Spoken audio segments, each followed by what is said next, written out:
Hello, my friends, and welcome to Kurt Bergland's Baseball World. It's time for another baseball book review that I do from time to time on my channel.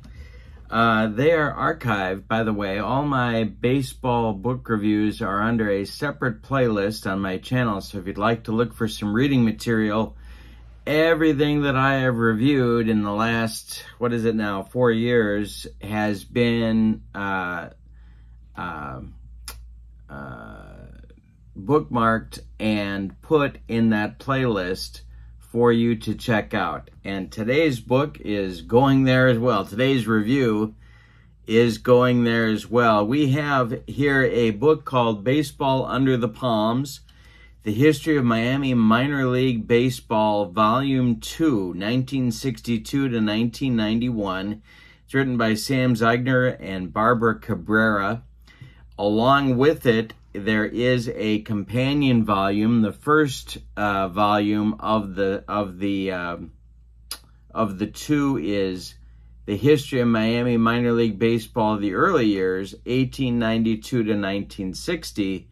And these are what the covers look like. This is volume 1. This is volume 2.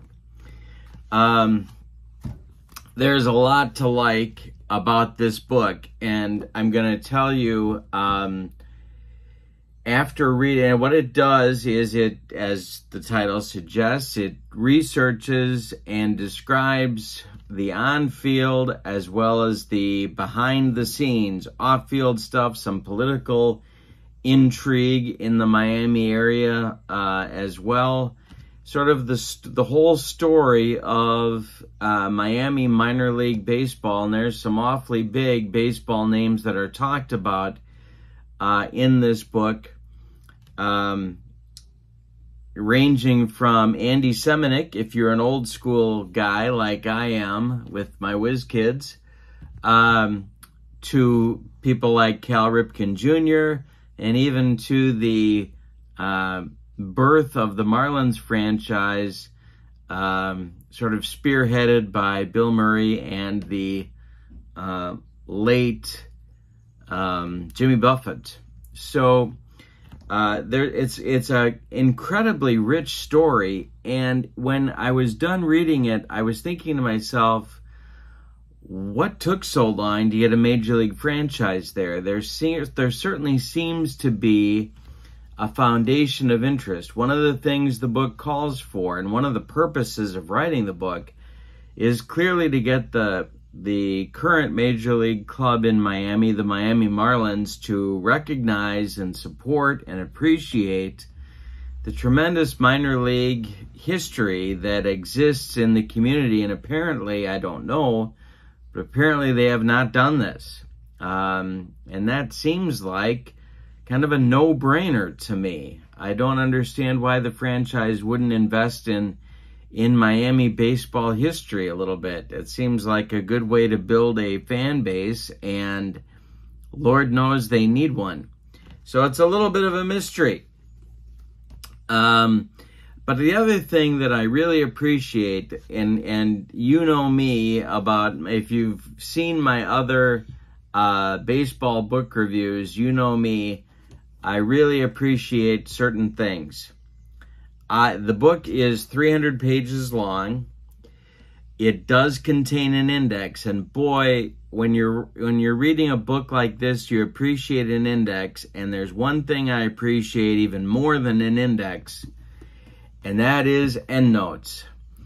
Sam and Barbara obviously have a background in researching and writing history. Sometimes when a journalist will write a book about a certain element of baseball history, they'll skip the endnotes. But this book is full of endnotes, and so if you're interested, if you're reading along and you want to find out a little bit more about what it is they're writing about, it's easy to find what they're looking for, what their source material is. And I think that's critical in books like this one. It adds so much credibility, first of all, and number two, it's just so friendly for the reader to be able to find out more information about what the writers are writing about. And so I appreciate a good index, and I really appreciate good endnotes. They're both in here. There are some pictures. The amount of space that's devoted from in this about 30-year period of Miami baseball history is pretty evenly spread out. You get a balance of the time period, and you really get a sense of the importance of the game of baseball to the Miami area.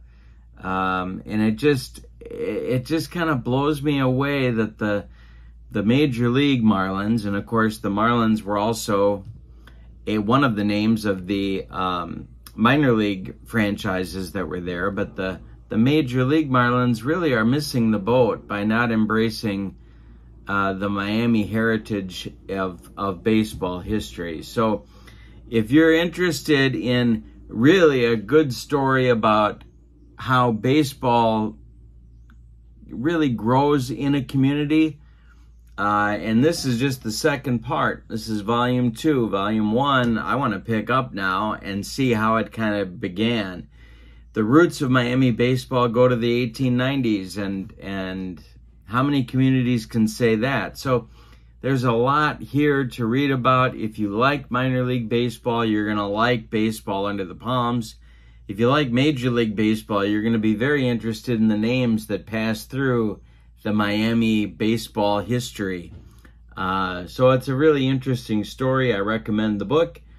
The publisher is Sunburn Press, Sam Zygner and Barbara Cabrera. I'm going to put the title the publishing information in the description for this video so you can find it and pick it up. Good book, good read. Baseball Under the Palms, The History of Miami Minor League Baseball, Volume 2, 1962 to 1991. Thank you again for being with me. Don't forget to check out channel membership. Channel membership, I'm going to put that link in the description for the video as well. With channel membership, you get discounts on the secondary store, access to members-only exclusive videos, and a free gift from me every month.